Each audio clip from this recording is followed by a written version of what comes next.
Welcome to my YouTube channel Gautam Buddha concept classes में आपका स्वागत है। आज हम लोग भूगोल से रिलेटेड एक महत्वपूर्ण टॉपिक लेके आया हूं जो पृथ्वी से रिलेटेड है। पृथ्वी से गुजरने वाली 3 रेखाओं के बारे में इस वीडियो में हम जानेंगे। तो चलिए स्टार्ट करते हैं। सर्वप्रथम आते हैं विषुवत रेखा। विषुवत रेखा क्या है?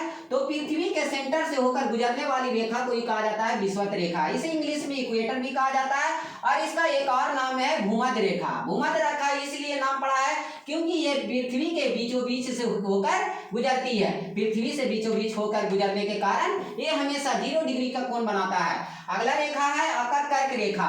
कर्क रेखा क्या है? इसे ट्रॉपिकल ऑफ कैंसर के नाम से भी जाना जाता है और ये पृथ्वी के धरातल से 23.5 डिग्री का कोण बनाता है।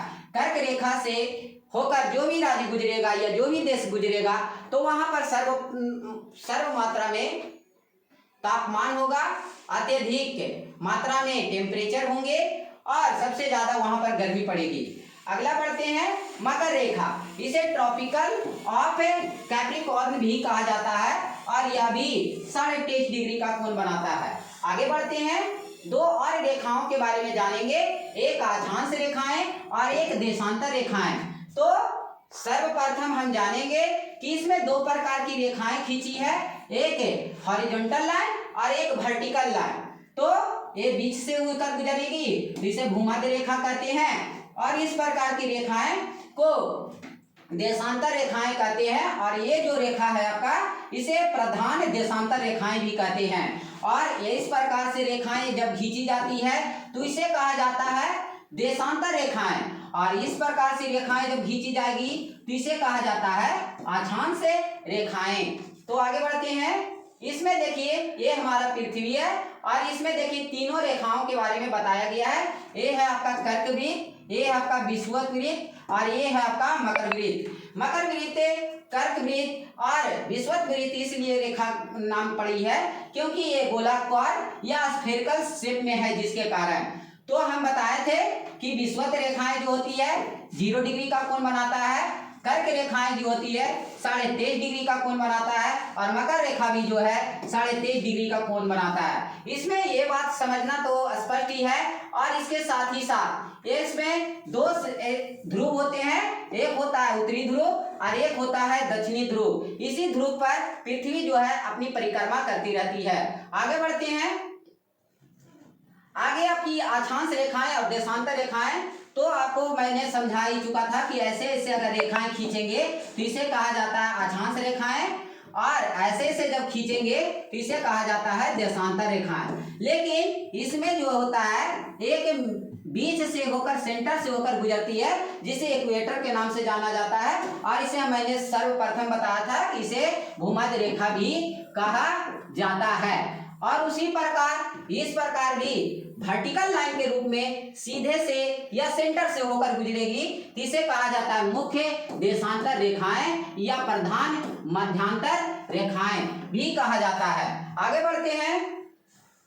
आगे आते हैं, ये पृथ्वी का उत्तरी ध्रुव है, ये पृथ्वी का दक्षिणी ध्रुव है। इसे पोलर जोन भी कहा जाता है क्योंकि यहाँ का तापमान जो होता है बहुत कम होता है। तो ये ऊपर भी होते हैं और पृथ्वी के नीचे भी होते हैं, यानी कि पृथ्वी के दोनों ध्रुवों को क्या कहा जाता है? पोलर जोन के नाम से जाना जाता है क्योंकि यहाँ तापमान जो होता है बहुत ही कम होता है। इसके नीचे आते हैं, इसे कहा जाता है टेम्परेट जोन। इसे क्या कहा जाता है? Temperate zone. टेम्परेट जोन यहाँ पर तापमान पड़ती है ना, और यहाँ का तापमान जो होता है सनलाइट के किरणों से निकलने वाली तापमान जो होता है 22 डिग्री सेल्सियस से 24 डिग्री सेल्सियस तक होती है।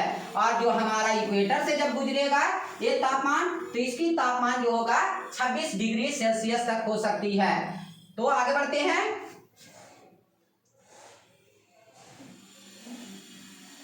आगे जानते हैं कि हमने बताया था कि पृथ्वी के कुछ राज्य से हमारी कर्क रेखा होकर गुजरती है।